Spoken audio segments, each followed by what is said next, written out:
Seventh day Pesach and the second splitting of the sea. On the 21st of Nisan, the 7th day of Pesach, we read the story which took place 7 days after Bnei Israel left Egypt and the sea famously split. In Shemos, Perek Yud Daled, Posuk Kaf Beis, we read, Vayovo'u Bnei Israel b'soch hayam bayabasha, and the children of Israel came in the midst of the sea on dry land, Vahamayim lahem choma miminom umismolom, and the waters became walls to their left and to their right. Then the Egyptians pursue them and they come after them, and Pharaoh's horses, chariots and horsemen get hurled into the midst of the sea. Moshe stretches out his hand over the waters, and the waters come back and they covered the Egyptian army. Strangely enough, in the next few Pesukim, we read in Shemos Yud Daled Kaf Tes, Uvnei Israel holchu bayabasha b'soch hayam, and the children of Israel went into the dry land in the midst of the sea, Vahamayim lahem choma miminom umismolom, and the children of Israel went into the midst of the sea, and the water was a wall to their left or to their right. This is so interesting. It's just a question of a few verses later, and it says almost the same sentence. There are a few minor differences. First of all, in the first posuk it says vayovo'u, and the second posuk it says holchu, and the first posuk it says b'soch hayam bayabasha, and the second time it says bayabasha b'soch hayam. There's only one other small difference that I can notice, and that is the word choma, the wall, is spelt the first time with a vav and the second time without a vav. Why does the Torah repeat itself? And why are these slight differences? It's very, very interesting. So first of all, let's address the word choma.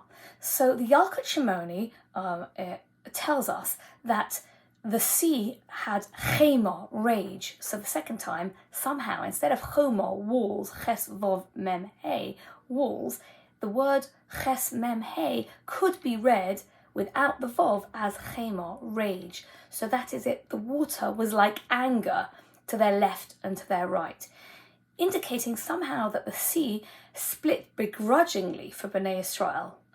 So there's different opinions as to why this might have been. Perhaps they lacked emunah, or perhaps it's to do with idol worship, or perhaps the second time the sea split in the merit of people who weren't exactly the highest level tzaddikim.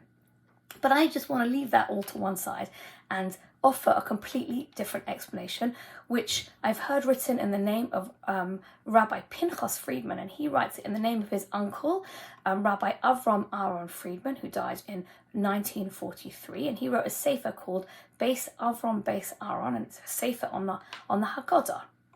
And he says this very interesting insight, and that is, the sea split the second time for Dasan and Aviram. What is that all about? Now, Dasan and Aviram originally remained in Mitzrayim with Paro. They were not with Bnei Israel when the sea split for the whole of Bnei Israel. Afterwards, when they heard about the miracle of Kriyas Yam Suf and how the waters fell back upon the Egyptians, they regretted their decision and they opted to rejoin Bnei Israel. Then, amazingly and miraculously, the sea split a second time just for them. Support for this notion can be found in Parshas Beshalach. When we start Parshas Beshalach, it's Perek Yud Gimel, Posuk Yud Zayin, and Paro sends out Bnei Israel out of Egypt. The beginning of chapter 14, we have the story of Paro having a change of heart and chasing after Bnei Israel. And then we have in Shemos Yud Daled, Posuk Gimel, Va'omar Paro livnei Israel, and Pharaoh said to the Bnei Israel, Novuchim heim ba'aretz, v'sagar aleihem hamidbar. They are astray in the land, and the wilderness has closed in on them. Now, I just told you that in chapter 13, Perek Yud Gimel, Bnei Israel were sent out, Vayhi b'shalach Paro es ha'om. But then we've got in Perek Yud Daled, it seems to be that Paro is talking to Bnei Israel.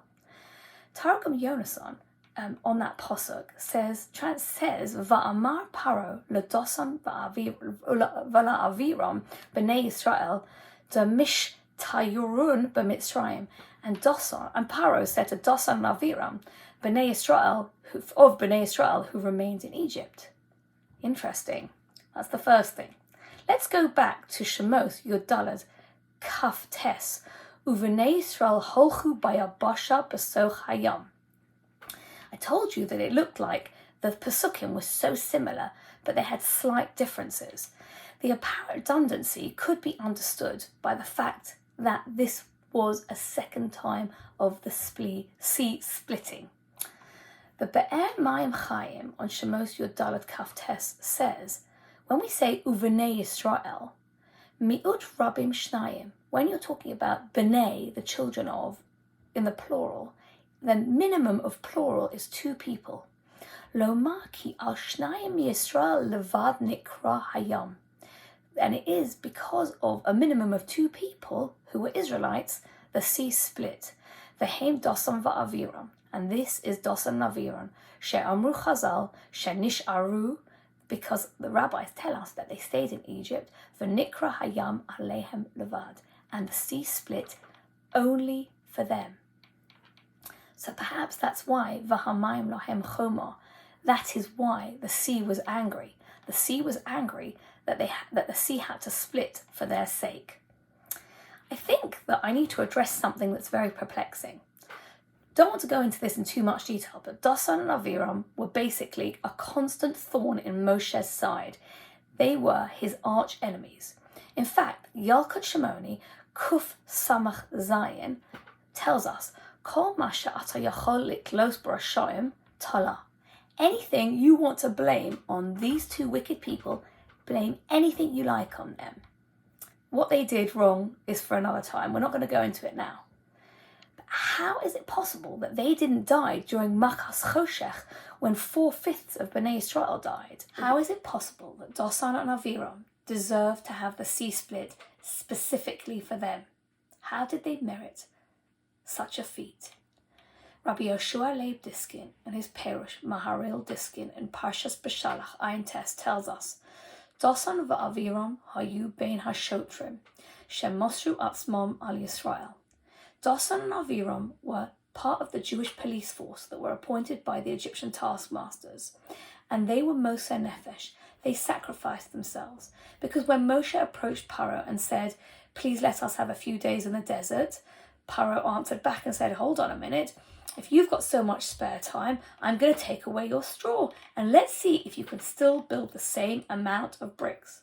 And the taskmasters caused a lot more problems, and they forced the Jewish taskmasters to shotrim, and they told them, I'm expecting you to make sure that the same assignment, the same work is completed as when you had straw. Make sure that you pass that message on to the Jewish slaves. And in Shemos Perek Hey Pasuk Yud Daled, we read, the Torah tells us, Vayaku Shotrei B'nei Yisrael. The Jewish taskmasters who are appointed by the Egyptian taskmasters, the Israelite foremen who were appointed by the Egyptian taskmasters, were beaten. They were beaten, and Dasan and Aviram took a beating on behalf of Bnei Israel in their capacity as the Jewish guards. They extended themselves physically to assist their fellow Jews, and because of that, they were worthy of their own private Kriyas Yam Suf. The Yalkut Shimoni, Kuf Samach Gimel tells us, Dasan and Aviram, they were part of these shotrim, and they said to themselves, Mutav lanu lalakos va'al yikoshlu sha'ar ha'am. It's better that we should take a beating than we should cause problems for the rest of the people. And the Yalkut Shimoni tells us, Mikan atalamad shekol mi shemose atzmo al Yisrael. Anyone who puts themselves out and sacrifices themselves for another member of Bnei Israel, zoche lakovod ulagudula. They were worthy of honor and greatness. How incredible that the 2 troublemakers who we are told caused so many problems to Moshe and so many problems for Bnei Israel, They did not die in the plague of darkness. Who knows what merit we can have by doing something, sacrificing ourselves.